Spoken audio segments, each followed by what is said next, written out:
పూర్ణమ ధ్యానానంతరము వచ్చినటువంటి ఒక సందేశము, ఆదేశము, చేయవలసినటువంటి కర్తవ్యము. ఈ మూడు ఒకటే.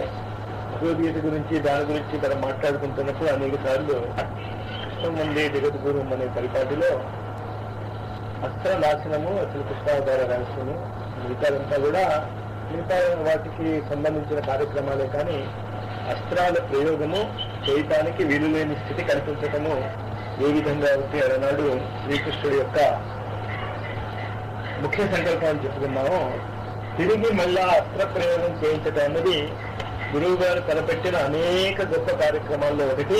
అది ఆయన ఉత్తరాలు కానీ అఖండ జ్యోతి దాంట్లో 1956లోనే ఆయన యూజ్ చేసిన పదజాలాలు చూస్తే నాకు అర్థమవుతుంది. నారాయణాస్త్రం అని, బ్రహ్మాస్త్రం అని ఈ పదాలు ఆయన ఉపయోగించాడు. అప్పుడు చేసినటువంటి గాయత్రి పరివార కార్యక్రమాలన్నింటికి కూడా అస్త్రాలనే పేరే ఇచ్చి, ఇప్పుడు రాబోతున్న కాలంలో ఆగ్నేయాస్త్రంగా మీరు మారాలి, యుగసంధి పురస్కరణ ఒక ఆగ్నేయాస్త్రంగా మారాలి. ఈ ఆగ్నేయాస్త్రము దుష్కర్మలను, దుస్సంస్కారాలను, దుష్టశక్తులను నాశనం చేయాలి అనే ఒక కోరిక, ప్రగాఢమైన కోరిక ఆయన తెలిపారు. మొదటి నుంచి అస్త్రాల మీద ఆయనకి చాలా ప్రీతి ఉంది అని దీన్ని బట్టి తెలుస్తోంది. అంటే ఇది కొత్తగా ఈనాడు ఏదో ఆయన అస్త్రాన్ని తిరిగి ప్రకటీకరించాలి అనేటటువంటి కార్యక్రమం ఆయన ఏం చేపట్టలేదు. 1956లోనే మొట్టమొదటిసారి ఆయన నరమేధ యజ్ఞం చేసే ముందు ఒక శతకుండి యజ్ఞం చేశారు. ఆ శతకుండి యజ్ఞానికి ఆహ్వానం కాగితం ఒంగోలు వాళ్ళు వైజాగ్ పంపించారు. అందులో మీకు గుర్తుంటే ఆహ్వానాన్ని బ్రహ్మాస్త్రము అనే పదం ఉంటుంది. బ్రహ్మాస్త్ర ప్రయోగానికి మీరు ఆదరపూర్వకంగా నిమంత్రితులు అని, ఆహ్వానితులు అని అందులో ఉంది. అంచేత ఈ అస్త్ర ప్రయోగాలు మళ్ళా తిరిగి లైన్ లో పెట్టేటానికి కావలసే గురువు కూడా మళ్ళీ ఈయన అయ్యాడు. అంటే ఈ గురుత్వం యొక్క గొప్పతనాన్ని మీరు ఎన్ని యాంగిల్స్ లో చూసుకున్నా తమాషాగా అనిపిస్తుంది. మీరు ఏ మాట అనుకున్నా స్పిరిచువలిజంలో నేనున్నాను అని ముందు వస్తాడు. అసలు నేను స్టార్ట్ చేస్తున్నాను, నేను చేస్తున్నాను అని. ఆఖరికి ఈ అస్త్రాల టైప్, మిలిటరీ టైప్ దాంట్లో కూడా నేనే ముందంటాడు. 1956లో నేను స్టార్ట్ చేస్తానంటాడు ఆయన ఈ ప్రయోగాన్ని, వాటిని. కానీ ఈ ఆస్పెక్ట్స్ లో అన్ని కూడా మనం గుర్తించవలసినటువంటి ముఖ్య విషయం ఏమిటి అంటే, ఈ అస్త్ర ప్రయోగం ఎలా చేస్తారో నాకు తెలియదు. కానీ ఈ అస్త్ర ప్రయోగానికి బేసిస్ అయినటువంటి సాధన, వర్ణమాల, ఏబిసిడీలు ఎలా చెప్పుకుంటామంటే, మనం ముందు నిర్దిష్టమైనటువంటి రూపకల్పన జరగాలి. చాలా స్పష్టమైనటువంటి రూపం రావాలి. ఈ స్పష్టమైనటువంటి రూపము దేన్ని ఊహించుకోవాలి, ఏ అస్త్రానికి ఎలా ఊహించుకోవాలో ఎప్పుడో రాబోయే కాలంలో స్వయంగా పరశురాముడే వచ్చి చెప్తారు అని గురువు గారు చెప్పారు. అంచేత ఆయన వచ్చి చెప్పేంత వరకు మీరు నేర్చుకోవాల్సిన కొన్ని ఫండమెంటల్స్ ఏంటి అంటే, ఆలోచన రహిత స్థితిలో మౌనం అని మొట్టమొదట మీకు ఎప్పుడో రాసింది. ఎందుకు అంటే ఈ స్థాయికి మీరు తర్వాత ఉపయోగించుకోబడతారని. మౌన స్థాయిలో పూజ్య గురుదేవుల లేకపోతే మాతాజీ కానీ గాయత్రి యొక్క స్వరూపాన్ని మీరు చాలా స్పష్టంగా చిత్రీకరించుకోవాలి మనస్సులో. అది ఎంత స్పష్టంగా ఉండాలి అంటే, బయట ఫోటో చూస్తూ ఉంటే ఎంత స్పష్టంగా మీకు కనిపిస్తుందో అంత స్పష్టంగాను మీరు ఊహించినటువంటి మనస్సులో మీరు చూసేటటువంటి మాతాజీ యొక్క కానీ, గాయత్రి మాత యొక్క కానీ, లేదా గురువు గారి యొక్క స్వరూపము అంత స్పష్టంగాను కనిపించాలి మీకు. మనో నిగ్రహానికి కూడా, మనస్సుని కంట్రోల్ చేసుకోవడానికి కూడా చేయవలసిన సాధన ఇదే. 5 నిమిషాలు చేయమన్నాను. ఈ గాయత్రి పరివారం కావాలి అంటే ఎక్కువ చేసుకోదలుచుకుంటే 5 గంటల సేపు చేసుకోండి. కానీ చేసుకున్న తర్వాత చేసే ప్రయోగం చాలా ఇంపార్టెంట్. శ్రవణ వర్ణం అన్నది చాలా ఇంపార్టెంట్. అస్త్ర శస్త్ర విజ్ఞానం కావాలి. మన జీవితంలో కావలసినటువంటి మార్పులు చేర్పులు చేసుకోవాలి అంటే, ఒకటి కోపము అనేది రాకూడదు. వచ్చిన దానిని తుడిపేసుకోగలగాలి ఎప్పటికప్పుడు. ఎందుకంటే కోపంతో అస్త్ర ప్రయోగం జరగదు. మనస్సు ఆవేశయుక్తం అయినప్పుడు కావలసిన స్వరూపం రాదు కదా. నిర్మలంగా శాంతంగా ఉన్న చిత్తమే అస్త్ర ప్రయోగం చేయగలదు. ఈ నిర్మలంగా శాంతంగా ఉన్న చిత్తం ఏర్పరచుకోవాలి అంటే కొంచెం సాధన అవసరం. సాధారణంగా మనకి ఏంటి అంటే, కోపం బాహ్య పరిస్థితుల వల్ల వస్తుంది, కానీ ఆంతరిక పరిస్థితుల వల్ల మన మీద మనకు కోపం రాదు. ఏదైనా ఒక పని మనం చేయలేకపోతే కోపం రాదు మనకి. అదే పని మనం ఇంకోళ్ళకి చెప్పినప్పుడు వాళ్ళు చేయకపోతే మనకు కోపాలు వస్తూ ఉంటాయి. ఈ యాంగిల్స్ లో అంటే ఈ సాధనా జగత్తులో ఈ అస్త్ర ప్రయోగాలు వాటిలో మనం నేర్చుకోవాల్సినటువంటి చిన్న చిన్న కిక్కులు ఏం పెద్దవేం కాదు. వరుసగా గురువులందరూ అనేక ఆశ్రమాల్లో చెప్పుకుంటూనే వస్తూ ఉన్నారు. ఈ అహింస అనే పదం ఒకటి చాలా ఎక్కువ వాడుతూ ఉంటాడు జ్వాలాకు. అహింస అనే పదంలో అతను వాడేది ఏంటంటే మిగతా హింస సంగతి మీరు తర్వాత చూసుకున్నాయా, మాటలతో మీరు చేసేటటువంటి హింసను మీరు ఎప్పుడైనా గుర్తిస్తున్నారా? ఈ న్యూస్ పేపర్స్ కానీ ఇది కానీ మీరు చూస్తే ఒకరి మీద ఒకటి కొందరు జరుగుకోవటమే కదా, రకరకాల బాధలు పెట్టడమే కదా. అంచేత కాస్త మనస్సును మనం శాంతం చేసుకోగలిగితే, స్త్రీ భూయాత్ శాంతం భూయాత్ అని చెప్పుకుంటున్నాం కదా. అంచేత మనం చెప్పుకునేటువంటి శాంతి ఐన్స్టీన్ చెప్పుకున్నటువంటి శాంతి. ఐన్స్టీన్ ఏం చెప్పాడు అంటే, ఒకసారి గాంధీ ఐన్స్టీన్ ఎదురెదురు అయ్యారట. నిజంగా ఎదురెదురు అయ్యారో నాకు తెలియదు, కానీ కథలో ఇద్దరు సమకాలికులే కనుక వీళ్ళొచ్చి కూడా ఇద్దరు గొప్పవాడే కనుక ఒకళ్ళు ఒకళ్ళు కలుసుకోవటంలో ఆశ్చర్యం లేదు. ఏదో ఒక మీటింగ్ లో ఎక్కడో అమ్మాయ శాంతిగా ఉంది అన్నట్ట ఐన్స్టీన్. అంటే గాంధీ అన్నది శాంతి ఏం లేదు నాయన, ఇప్పుడున్న శాంతి ఏంటి అంటే మళ్ళీ యుద్ధానికి కావాల్సినటువంటి పరికరాలు అవి సమకూర్చుకోవడానికి కొంచెం టైం కావాలి కదా, అందుకోసం ఇది శాంతంగా ఉంది తప్ప అసలు శాంతి కాదు అన్నట్ట. నిన్న శాంతి అంటే మీరు అనుకునే శాంతి కాదు అని చెప్పాను కదా, ఆ యాంగిల్లో ఎక్స్ప్లెనేషన్ ఇస్తున్నాను నేను మీకు. అంచేత ఈ శాంతి అనేది ఎలా ఉండాలి అంటే, ఓ తాతగారు కాశీకి వెళ్ళారు. కాశీకి వెళ్ళాక ఏదో ఒకటి వదిలేయాలి. నాకు కాకరకాయ ఇష్టం లేదు కనుక నేను కాకరకాయ వదిలేశాను. అలా ఎవరికి ఇష్టం లేని వాళ్ళు వదిలేసినా తప్పు లేదు, కానీ సాధారణంగా కాశీకి వెళ్ళినప్పుడు ఏంటంటే ఇష్టం లేదు వదిలేయాలి అని. ఆ తాతగారు కోపం వదిలేశారట. అంటే ఆయనకి చాలా ఇష్టం అన్నమాట కోపం, అందుకే కదా అది వదిలేశాడు ఆయన.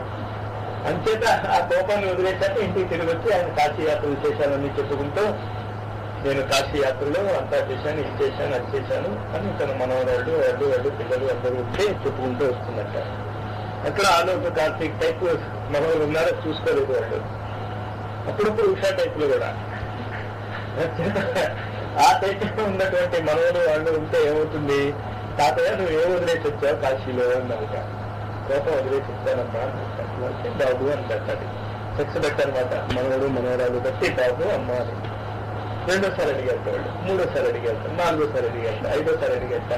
ఈ లోపల ఇంకోటి ఎవరో వచ్చాడు స్నేహితులు, తాతగారి స్నేహితులు, వాళ్ళతో చెప్తున్నట్టు నేను కాశీకి వెళ్ళాను, అక్కడికి వెళ్ళాలి, ఇక్కడికి వెళ్ళాను, ఎంత బాగుంటుంది ఏం చేస్తుందో అంతా అయ్యాక నేను గొప్పగా చెప్తున్నట్టు నేను కోపం వదిలేశాను. ఈ లోపల ఆ మనోడు ఎవడో వచ్చి తాత ఏం వదిలేసావు అన్నట్టు ఇరిటేషన్ వచ్చేవాడు.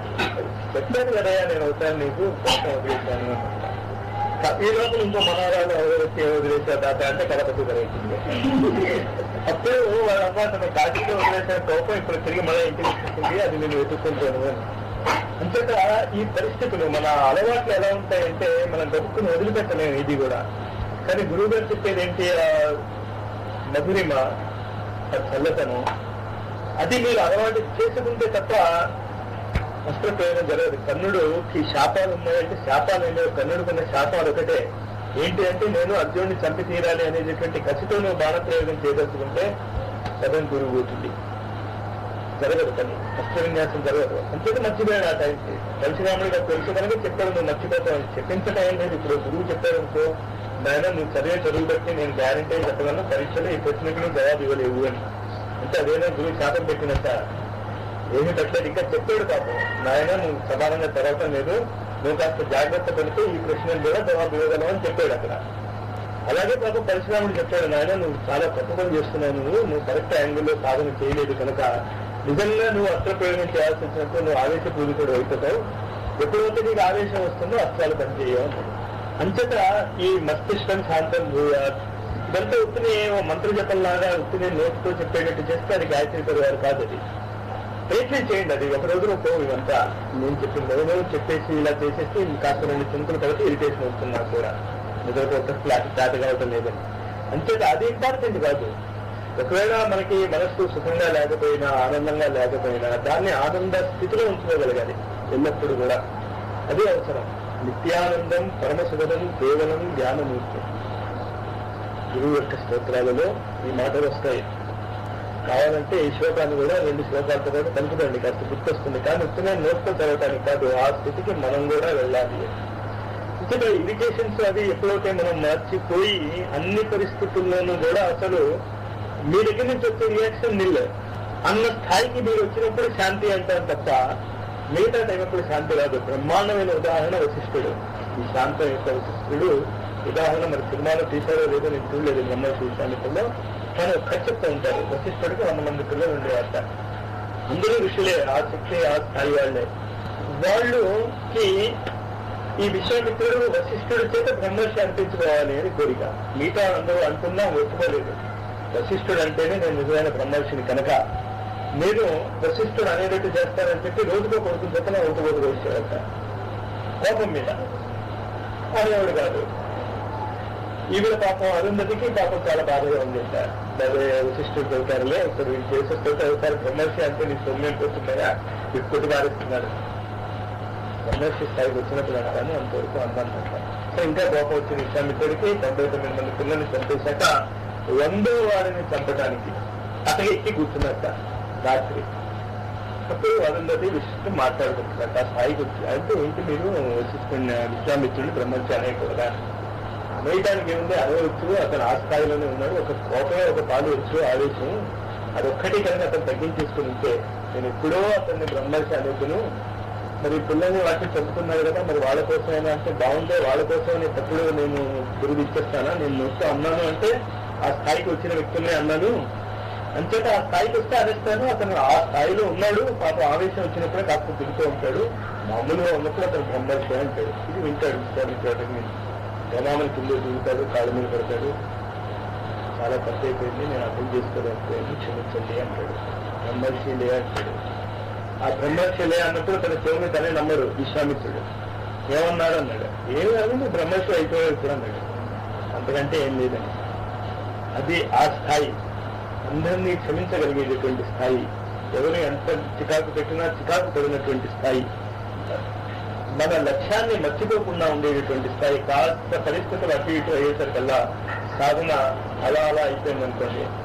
ఇంకా సాధనలు తీవ్రత ఎక్కడి నుంచి కాదనో ప్రతిరోజు శాంతంగా ఉండడం ఇంపాసిబుల్. వాతావరణ పరిస్థితులు ఎప్పుడూ అనుకూలంగా ఉండవు. అందులో సాధన తీవ్రత పెరుగుతున్న కొద్దీ వాతావరణం యొక్క పరిస్థితులు భీతాళంగానే మారుతూ ఉంటాయి. వాతావరణం అంటే బాహ్య వాతావరణమే కావక్కర్లేదు, అంతరంగం కూడా పెద్ద రణరంగంగా మారిపోవచ్చు. ఇది జరుగుతుంది సాధారణంగా అందరి సాధకులకి జరుగుతుంది. 2 మనస్సుల మల్ల యుద్ధాన్ని గురువు గారు రాసుకున్నారు. బ్రహ్మాండమైన భీషణ పోరాటం చేయాల్సి వచ్చింది. నేను ఒక మనస్సు అటులాగుతూ ఉంటుంది, ఒక మనస్సు ఇటులాగుతూ ఉంటుంది. చివరికి చాలా కష్టపడి ఒక మనస్సు మంచి దారిలో వెళ్ళాల్సిన మనస్సు విజయం పొందింది అని రాసుకుంటారు తన ఆత్మకథలో. ఇంచేత మనం ఏం నిరాశ పెట్టుకోక్కర్లేదు. మన కోపాలు వచ్చేస్తున్నాయి, పాపాలు వచ్చేస్తున్నాయి, మనం బ్యాలెన్స్ గా ఉండలేకపోతున్నాం. అది వచ్చింది అంటే మన సాధన మనకు పనికిరాదు. నిరాశ ఉండకూడదని చెప్తున్నాం కదా. నిరాశ అంటే ఏ ప్రాణవాయువు విధానమా విధానం. అంచేత దాన్ని కాస్త జాగ్రత్తగా ఉంచుకోవాలి మనం. అప్పుడు మీరు ఈ అస్త్ర సన్యాసం కాదు, ఈ అస్త్ర విన్యాసానికి తగినటువంటి వాతావరణం పొందడానికి మీరు చేయాల్సింది ఏంటి అంటే మౌనంలో డీప్ బ్రీతింగ్ చేసుకున్నప్పుడు గురుస్వరూపాన్ని స్పష్టంగా ఉంచుకోండి. నేను గురుస్వరూపం అంటున్నాను కానీ మీరు ఏ స్వరూపాలైనా మీకు మనస్సుగా నచ్చింది పెట్టుకోండి. గాయత్రి దేవి కావచ్చు, మాతాజీ కావచ్చు, లేకపోతే మీకు ఇష్టమైనటువంటి దేవతా స్వరూపం కావచ్చు. No objection. అక్కడ ఆ దేవతా స్వరూపాన్ని స్పష్టంగా మీరు చూడటానికి ప్రయత్నం చేయాలి. ఎంత మీరు స్పష్టంగా చూస్తే మీరు అంత కరెక్ట్ మార్గంలో వెళ్తున్నట్టు తెలుస్తుంది మనకి. చేసిన తర్వాత నేను చివరి చెప్పింది గుర్తుంచుకోండి. చివరి 5 నిమిషాల్లో మీరు చేయాల్సింది ఏంటి అంటే ఆ స్వరూపంలోంచి మీరు ఏ స్వరూపాన్ని ఊహించుకుంటున్నారో ఆ స్వరూపంలోంచి సువర్ణ బంగారు కాంతులు మెల్లగా మన శరీరంలోకి నరాల్లోకి ప్రతి అంగ ప్రత్యంగాల్లోకి హాయిగా విశ్రాంతిగా ఆలోచించండి. శిరస్సు నుంచి కాలు పెట్టడం వరకు పూర్తిగా స్వర్ణమయం అయిపోతున్న భావన తీసుకున్న తర్వాత దాన్ని కొంచెం ఎక్స్పాండ్ చేయండి, వ్యాపింపజేయండి. మన శరీరం మొత్తంలో ఒక అడుగు దూరం వరకు ఒక బాల్ లాగా ఆ బాల్ మధ్యలో కూర్చుని ఉన్నారన్నమాట మీరు. గురువు గారి శ్రద్ధాంజలి సమారోహ పుస్తకంలో ఆ టైప్ ఆఫ్ బొమ్మలు కొన్ని ఉన్నాయి. కానీ ఆ బొమ్మలు చూసి మనం చేయాల్సిన పని లేదు, మనం ఊహించుకోగలం కనుక ఒక బంగారు సువర్ణ ట్రాన్స్పరెంట్ బంతిలో కూర్చుని ఉన్నాము అనే భావన మీరు చేసుకుని అది కొంచెం పటిష్టమైన తర్వాత దాన్ని పే చేయండి. బాగుంది కదా బంగారపు రంగు కాంతి బంతి, ఆ బంతిని మీరు అలాగా ఎక్స్ప్లోజన్ ఈ ఎక్స్ప్లోజన్ చేస్తున్నప్పుడు శక్తి ప్రజాభ్య అన్నారు మీరు. అంటే ఆ బంగారపు రంగు కాంతి తులతలు బయటకు వెళ్ళిపోతున్నప్పుడు దానితో పాటు ఈ శక్తి ప్రజాభ్య అనే ఆలోచన కూడా ఎంతో దూరానికి వెళ్ళి పడతాయి. అప్పుడు దాని ఫలితాలు మీకు కనిపించడం మొదలెడతాయి. అంటే మీరు అంతగా కావాలి అనుకుంటే దీన్ని శాంతి అస్త్ర ప్రయోగం అని కొత్త అస్త్రం కింద మనం అనుకోవచ్చు. అలాంటి శాంతికి అస్త్రం ఎందుకు అసలు, కానీ మనం కనిపెట్టద్దు, అలాంటి పనులు చేయాలి కదా కదా అది అన్నమాట. ఇది కాస్త గుర్తుంచుకోండి. ఇది మొట్టమొదటిసారి ఐ థింక్ మళ్ళా అస్త్ర ప్రయోగ విన్యాసానికి నాంది పలకబోతున్న టైం ఇది. ఇందులో మీరు ఎంత సఫలమవుతారో ఏమవుతారో దాన్ని బట్టి మళ్ళా పరశురాముడు స్థాపించబోయేటటువంటి ఆ స్కూల్లో మీకు అడ్మిషన్ రావటం రాకపోవటం అనేది జరుగుతుంది. అది చాలా ఖచ్చితంగా జరిగేటటువంటి ఒక సంఘటన. ఎక్కడ అవుతుందో తెలియదు నాకు కూడా, కానీ అది జరుగుతుంది. దానికి మీరు రెడీ అవటానికి ఈ ప్రయోగం చేసుకుంటానండి, శాంతి ప్రయోగము. ఈ శాంతి ప్రయోగం చేస్తున్నప్పుడు మీరు శాంతంగా ఉండాలి కనుక ఎటువంటి బాహ్య పరిస్థితులు ఎలా ఉన్నా కూడా మీ శాంతత్వాన్ని అలాంటి మాట వాడగలిగితే, అంటే పీస్, మీలో ఉన్నటువంటి శాంతి ఎప్పుడూ చెదరకుండా ఉండటానికి ప్రయత్నం చేస్తూ ఉండండి. అది చాలా ఇంపార్టెంట్. ఫస్ట్ స్టెప్, చివరి స్టెప్ కూడా అదే. అందుకే ఉపనిషత్తు చదివేటప్పుడు చదివిన తర్వాత కూడా 3 సార్లు శాంతి అంటాం. 1 స్థిర జగత్తులో శాంతి, 2 సూక్ష్మ జగత్తులో శాంతి, 3వది చాలా జగత్తులో శాంతి. ఎక్స్ప్రెస్ అయిపోయారు మీరు. అంచేత ఈ 3 శాంతులు ఓం శాంతి శాంతి శాంతి అని నేను నోటితో అంటాం కాదు. మీరు అన్నప్పుడు మీరు ఫీల్ అవ్వండి దాన్ని. మీ శరీరం శాంతంగా ఉండాలి. కానీ ఇవ్వడం లేదు, కాళ్ళు నొప్పులో చేతుల్లో ఏవో ఉంటాయి. కానీ ఇప్పుడు నేను చెప్పిన శాంతి అస్త్ర ప్రయోగం మీరు చేసి చూసిన తర్వాత ప్రోబబ్లీ ఆ నిపుణులు ఉండకపోవచ్చు మీకు. లేకపోతే ఆశ్చర్యపోకండి, దాన్ని మళ్ళీ తెచ్చుకోవాల్సిన అవసరం లేదు. అదే ఎక్కడికి పోయిందాన్ని పోనివ్వండి. అదే బాధ తగ్గిపోయింది అనుకోకండి. మీ బాధలే కాదు, ఇటువంటి ఎక్స్పెరిమెంట్ జరుగుతున్న చుట్టుపక్కల వాతావరణంలో కూడా కలిసి గుర్తులు చేసుకున్న సాధకుల్లో అనేక బాధలు పోవచ్చు.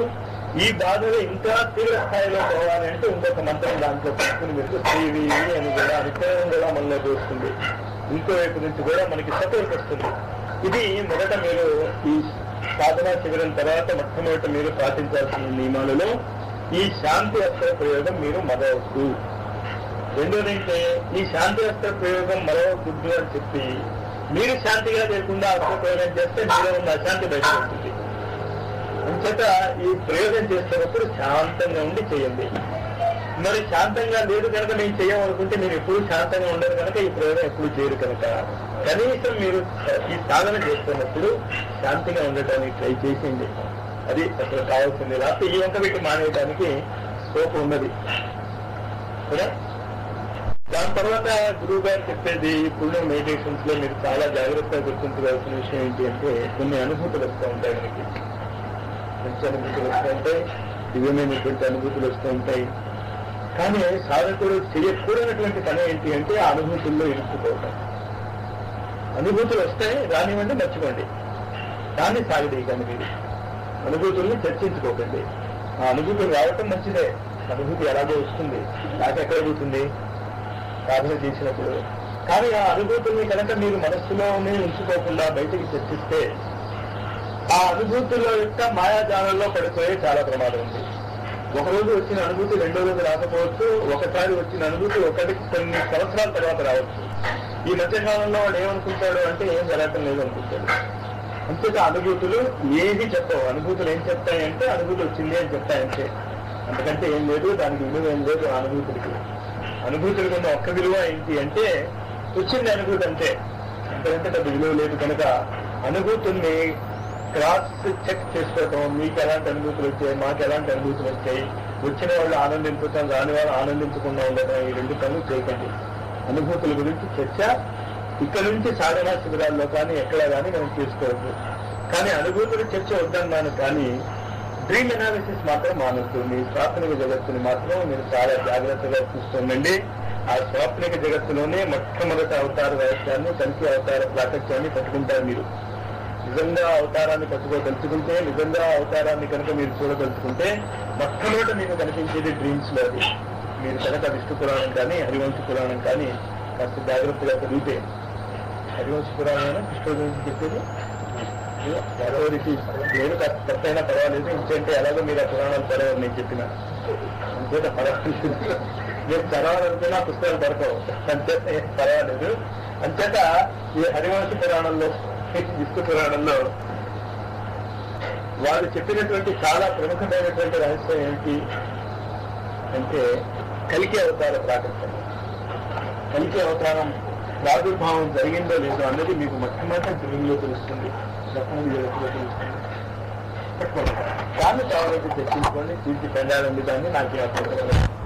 డ్రీమ్ అనాలిసిస్ లో మాత్రము చాలా జాగ్రత్తగా ఉండాలి. మీరు చూసుకుంటూ ఉండండి, డ్రీమ్ అనాలిసిస్ చేసుకుంటూ ఉండండి. ఇది రెండో పాయింట్ మీరు చేయాల్సింది. మూడో పాయింట్, చాలా ఇంపార్టెంట్ పాయింట్ ఏంటి అంటే ఈ సాధనా జగత్తులో ఈ గాయత్రి మంత్ర ఉచ్చారణ, గాయత్రి మంత్ర జపము యొక్క క్వాలిటీని పెంచుకోవాలి. మీరు గాయత్రి మంత్ర జపం గురువు గారు చివరి రోజు వరకు వదలలేదు. రోజుకు 8 గంటలు ఆయన గాయత్రి మంత్ర జపం చేసేవారు. ఆయన గురువు ఆయన 16 ఏట మొదలెట్టమన్నారు గాయత్రి జప సాధన. చివరి క్షణం వరకు, చివరి రోజులో కూడా 2 జూన్ నాడు కూడా ఆయన టైం ఏంటి అంటే పొద్దున్న 12:10 రాత్రి 10కో ఎప్పుడో మొదలెట్టాడు ఆయన. పొద్దున్న 4-4:30 ఆ టైంకి అయిపోతుంది ఆయన జపం. 4:30 అయిపోగానే పెద్ద కూర్చుంటాడు, రాజు మొదలు చేస్తుంటాడు. అన్ని గంటలు మీరు జపం చేయక్కర్లేదు, కానీ కనీసం రోజుకి 1 గంట జపం అయ్యేది తీసుకోండి రోజుకి.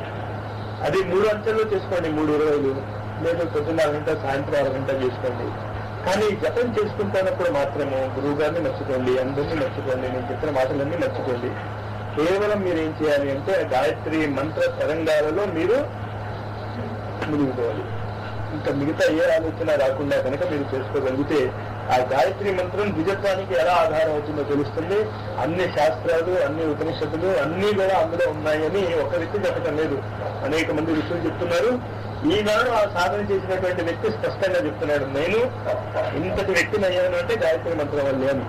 కానీ ఆ గాయత్రి మంత్రాన్ని రిపీట్ చేసుకోవటంలో ఉంది ఆ రహస్యం అంతా కూడా, ఆ జపం చేసుకోవటంలో ఉంది ఆ రహస్యం అంతా కూడా. అంచేత మీరు ఏం చేయాలి అంటే గాయత్రి మంత్ర జపాన్ని చేసుకున్నప్పుడు మాత్రం ఖచ్చితంగా ఆ గాయత్రి మంత్ర తరంగాలలోనే మీరు లీనమైపోవాలి తప్ప ఆ గాయత్రి మంత్ర తరంగాలని మర్చిపోయి ఇంకోటేదో ఆలోచించడం మొదలుపెట్టినప్పుడు గాయత్రి మంత్రం చేస్తూ ఇంకో ఆలోచన సహజంగా వస్తాయి, చాలా సార్లు వస్తాయి, చాలా నెల వరకు వస్తూ ఉంటాయి. అవి వస్తున్నాయి కనుక గాయత్రి మంత్రం జపం ఆపకండి. గాయత్రి మంత్రం జపం ఈ క్వాలిటీ రావాలి అనుకుంటూ చేసుకుంటూ వెళ్ళిపోండి. ఎప్పుడప్పుడు ఆ తగినటువంటి క్వాలిటీ తయారుపడుతుంది. దీని తర్వాత గురువు గారు చెప్పేటటువంటిది చాలా ప్రముఖమైనటువంటి పాత్ర ఏంటి అంటే దివ్యాత్మల యొక్క ఆగమనం. దానికి కూడా రెడీ అవ్వాలి మనం. ఈ దివ్యాత్మల యొక్క ఆగమనానికి రెడీ అవ్వటానికి మనం చేసేది ఏం లేదు. ఇల్లు నీట్గా ఉంచుకుంటాం, తర్వాత వచ్చేవాళ్ళు వస్తారు, వాళ్ళు రావటానికి వెయిట్ చేస్తూ ఉంటాం. అంటే ట్రైన్ లేకపోతే మాత్రం మనం ఏం చేయగలం, వాళ్ళు లేట్గా వస్తారు, మినిస్టర్స్ వాళ్ళు చూస్తూ ఉంటాం కదా, వెయిట్ చేస్తూ ఉంటాం అంతే. అంటే దివ్య ఆగమనానికి కావాల్సినటువంటి కరెక్ట్ మనోభూమి ఏంటి అంటే వెయిటింగ్ ప్రాసెస్. అంటే అది నిరీక్షణ అనేది ఉండాలి. నిరీక్షించకపోతే వాళ్ళు రాదు. ఈ నిరీక్షించటం కూడా కాస్త నేర్చుకోవాలి. కానీ నిరీక్షించటం అనేది నేర్చుకోవాల్సిన అవసరం లేదు. ఇంకేదంటే దివ్యాత్మలు వస్తాయంటే ఆటోమేటిక్గా మనం నిరీక్షణ మొదలెట్టేస్తాం. అంతేత ఈ దివ్యాత్మల యొక్క సందోహ లీలా సందోహం అని చెప్తూ ఉంటారు గురువు గారు. అది ఒంగోలులో ఇద్దరు స్వయంగా కళ్ళారా చూశారు ఆ సంఘటన. గురువు గారు వాళ్ళని లీడ్ చేయటం, ఆ వెనకాతలు అనేక మంది ఋషులు రావటం అనేది అది సూక్ష్మ జగత్తులో ముందు చెప్పారు కదా. కలికి అవతారం ఏ విధంగా అవుతుంది ముందు మీరు సూక్ష్మ జగత్తులో చూస్తారు, దివ్యాత్మల యొక్క ఆగనాన్ని కూడా సూక్ష్మ జగత్తులో చూస్తారు, ధ్యాన స్థితిలో చూస్తారు. కనుక ఆ దివ్య ఆత్మలు ఎప్పుడు ఎలాగ మన ఇంటికి వస్తాయి, ఏ విధంగా వస్తాయి అనేది మనకు తెలియదు. ఇందాక చెప్పారు పార్షల్గా కూడా రావచ్చు. రోజు 10 రోజులు వచ్చి 10 రోజులు ఉండి ఇలాంటి వాతావరణంలో వాళ్ళు కావాల్సినటువంటి సహాయం చేసి వెళ్ళిపోతూ ఉండొచ్చు. వాళ్ళు ఈ విధంగా రకరకాలుగా రావచ్చు. ఆ వచ్చినప్పుడు వాళ్ళని గుర్తించడం నేర్చుకోవటానికి కూడా ఇటువంటి వాళ్ళు రావచ్చు అనేది గుర్తుంచుకోండి దివ్యాత్మలు. కానీ ఆ దివ్యాత్మలు శరీర రూపంలోనే రావాలి అనే రూలే లేదు, వాతావరణ రూపంలో కూడా రావచ్చు. సడన్ గా ఉన్నటువంటి వాతావరణంలో మీరు ఏదైనా మార్పు కనుక చూస్తే సాధారణంగా కాస్త చలి లాంటిది అనిపిస్తే, మామూలుగా గడి ఉంది ఏమీ లేదు ఇక్కడ, సడన్ గా మీకు కాస్త చలి అనిపించింది అనుకోండి, మనం మామూలు అయిపోతుంది. అది ఒక గుర్తు మాత్రమే. అది రాలేదు కనుక రాలేదు అనుకోకండి. నేను ఇచ్చిన ఒక హింట్ పుస్తకాలు రాసింది చెప్తున్నాను. ఆత్మలు దివ్యాత్మలు అవి వచ్చినప్పుడు మనం ఆ అనుభూతిని ఎలాగ మనం పరిచయం ఎలా తెలుసుకుంటామంటే సడన్ గా మీకు ఆ స్పర్శ తెలుస్తుంది. చల్లగా హాయిగా ఉంటుంది, చలిగా ఉండదు, చల్లగా హాయిగా ఉంటుంది. ఆ హాయి అనేది దివ్యాత్మ యొక్క లక్షణం. ఆ వాతావరణంలో వాళ్ళు ఎక్కడ ఉంటారో అక్కడ ఆ హాయి అనేది మనస్సు తెలుస్తుంది. కనుక సడన్ గా మీకు అంత హాయిగా ఉన్నట్టు అనిపిస్తే ఖచ్చితంగా దివ్యాత్మక సమూహము ఒక విజిట్ ఇచ్చి వెళ్ళిపోయింది. అది మాత్రం మీరు గుర్తుంచుకోండి. ఇది ఈ రాబోయే విధంగా జరగబోయేటటువంటి సంఘటనలు చెప్పుకొస్తున్నాను నేను. మొట్టమొదటి నేను మీకు చెప్పింది ఏంటి అంటే అస్త్ర ప్రయోగాలు నేర్పబడతాయి. రెండోది నేను ఏం చెప్పాను, నేను ఈ అస్త్ర ప్రయోగాలు ఇవంతా నేను చేసుకోదలుచుకుంటే మీరు శాంతంగా ఉండాలి, చుట్టుపక్కల ఉన్నటువంటి వాతావరణాన్ని శాంతంగా ఉంచడానికి ప్రయత్నం చేయాలి. ఈ శాంతంగా ఉండటానికి ప్రయత్నం చేయడానికి ముందు మతంతోనే స్టార్ట్ అవుతుంది. ఎప్పుడు కూడా సాధన మొత్తం కూడా మనస్సు స్థిరంగా లేదు, కానీ మంత్రజపం చేసుకుంటూ వెళ్ళిపోతున్నాం మనం. ఎందుకు? ఎప్పుడో 2 నెలల తర్వాత, 3 నెలల తర్వాత, 2 సంవత్సరాల తర్వాత ఎప్పుడో మనస్సు స్థిరం అవుతుంది. కనుక స్థిరం అయ్యాక నేను సాధన చేస్తాను అంటే సముద్రంలో అలలు తగ్గాక నేను స్నానం చేస్తాను అన్నట్టు ఉంటుంది. సముద్రంలో అలలు ఎప్పుడు తగ్గవు, అలాగే మనస్సులోనే అల్లు కూడా తగ్గవు. కనుక ఆ శాంతి అనేటువంటి వాతావరణాన్ని కల్పించుకోవడానికి ప్రయత్నం చేయండి.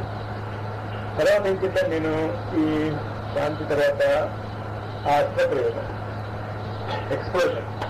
ఈ ఎక్స్ప్లోజన్ లో అప్పుడు మీరు చాలా హాయి ఫీల్ అవుతారు. ఇంకంటే స్వస్తిని మీరు కనిపిస్తున్నారు, ప్రపంచం అంతా స్వస్తిగా ఉండాలని. అంతేత సాధారణంగా ఇలాంటివి చేస్తున్నప్పుడు కనీసం 5-6 కలిసి చేస్తే ఎక్కువ ఫలితాలు వస్తాయి. అదొకటి గుర్తుంచుకోండి.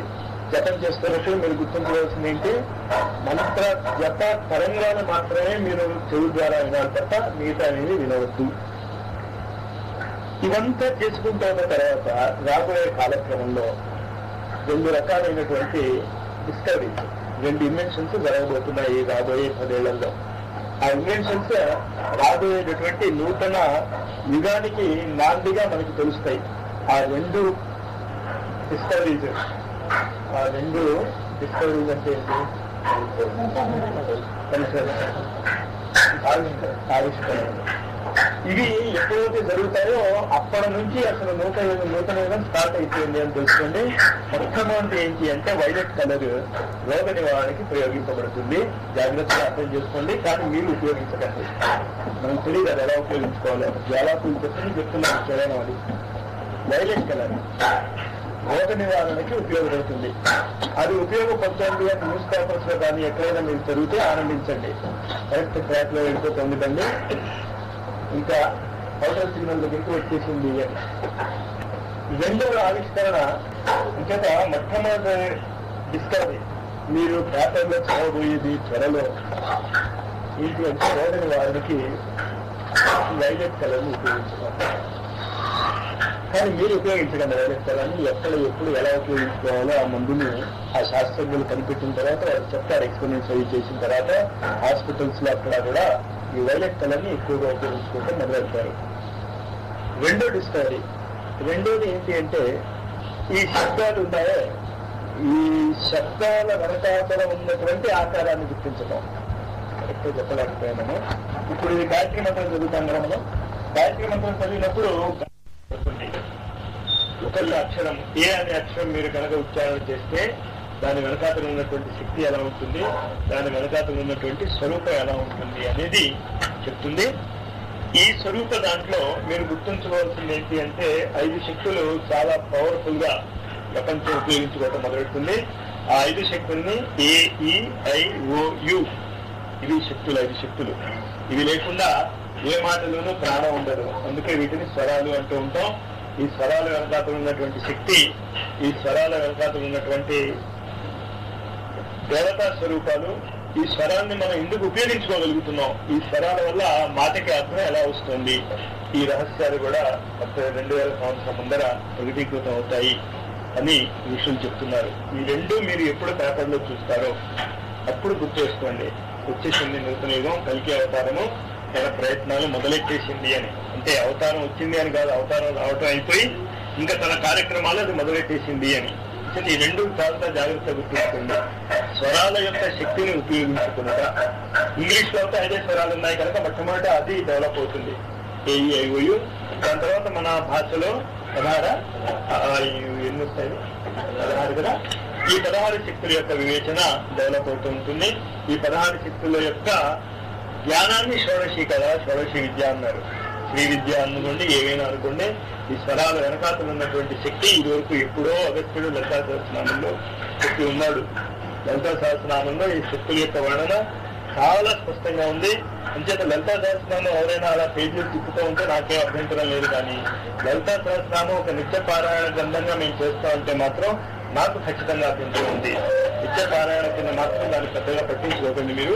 కానీ అప్పుడప్పుడు పేజీలు తిరిగేస్తూ ఉండండి. ఏదైనా ఒక పండుగ రోజు కానీ, ఏదో శుక్రవారం నాడు కానీ, వారానికి ఒకసారి కానీ కాస్త లలితా సహస్రనామంలో ఎందుకు తిక్కుమంటున్నాను అంటే, లలితా సహస్రనామం కుంకుమార్చన చేసేసి లలితా దేవిని పాపం ఊపిరి కలపకుండా చేయడానికి కాదు నేను చెప్పేది.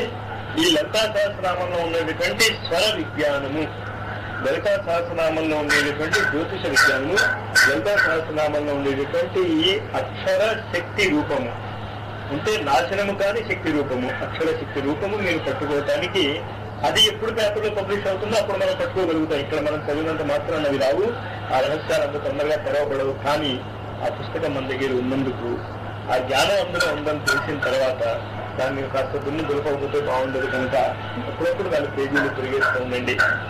ఇది మెయిన్ గా సాధనలో ఈ గురు పూర్ణిమ సాధన అనంతరం మనం గుర్తుంచుకోవాల్సిన విషయాలు ఇవి. ఇందులో 2 విషయాలు మనం చేసేదేం లేదు, చూడాలి, పేపర్లు చూస్తూ ఉండండి. అందుకని అంతేగా పేపర్లో చూడని వాళ్ళు పేపర్లో ఏ విషయం ఉందో లేదో చూడటానికి పేపర్ చూడండి. కానీ దీనికోసం మళ్ళా పేపర్ అంతా మీరు చదవక్కర్లేదు.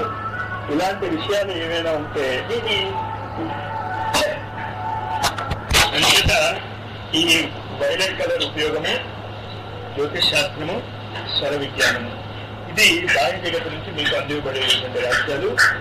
మీరు ఉపయోగించేటటువంటి రహస్యాలు ఏంటంటే శాంతి అస్త్ర ప్రయోగం. రోజు 2 సార్లు వీలవుతూ చేయడానికి ట్రై చేయండి. కనీసం ఒకరోజు మాత్రం గ్యారెంటీగా చేయడానికి ప్రయత్నం చేయండి. ఇవన్నీ చెప్పిన నేను ఉత్తరాల్లో రాసిన అనేక విషయాలు మళ్ళా నాకు ఇప్పుడు గుర్తులేవు అంతా చెప్పడానికి. ఆ విషయాలు ఏమీ మిస్ కాకండి.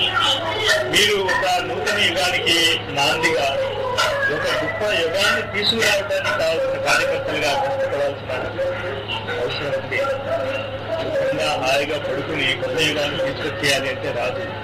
కొంచెం మనం కూడా కష్టపడాలి. గురువు గారు ఎంత కష్టపడ్డారు. అంతేగా ఆ నూతన యుగానికి కావాల్సినటువంటి కష్టంలో పెద్దగా ఏం అడగటం లేదు. కేవలం 1 గంట కాలంలో అయిపోతుంది. పొద్దున్న 1 గంట, సాయంత్రం 1/2 గంట కనుక చేసుకుంటే ఐ థింక్ అయిపోతుంది ఉత్తరాల్లో రాసిన పనులన్నీ చేయడానికి కదా. ఇప్పుడు కూడా చేసింది నేను కలిపిన కొత్తది ఇదో, ఆ ఉత్తరాల్లో చేసిన 1/2 గంట మౌనంలోనే ఇది మీరు చేసేసుకోవచ్చు. మళ్ళా స్పెషల్ గా దీనికోసం మీరు వేరుగా చేయాల్సినటువంటి పని లేదు. సరేనా? దీంతో గురు పూర్ణిమ యొక్క విశేష కార్యక్రమాలు పరిసమాప్తి అయిపోతాయి. ఈసారి క్యాంపు, ఈసారి ఇది అయినప్పుడు కుండలిని ప్రాసెస్ ని కంటిన్యూ చేసుకోవాలి. మనం కనీసం చాలా రోజులు పడుతుంది ఆ కుండలిని ప్రాసెస్ కంటిన్యూ చేయడానికి. కొంచెం ఇంట్రెస్ట్ ఉన్న వాళ్ళు ఎవరైనా దుర్గా సప్తశతి వాళ్ళ ఇంట్లో పుస్తకం ఉంటే అప్పుడప్పుడు పేజీలు ఉండండి. అంటే చూస్తూ ఉండండి. దాని పారాయణ అది ఏమాత్రం చేయొద్దు మీరు.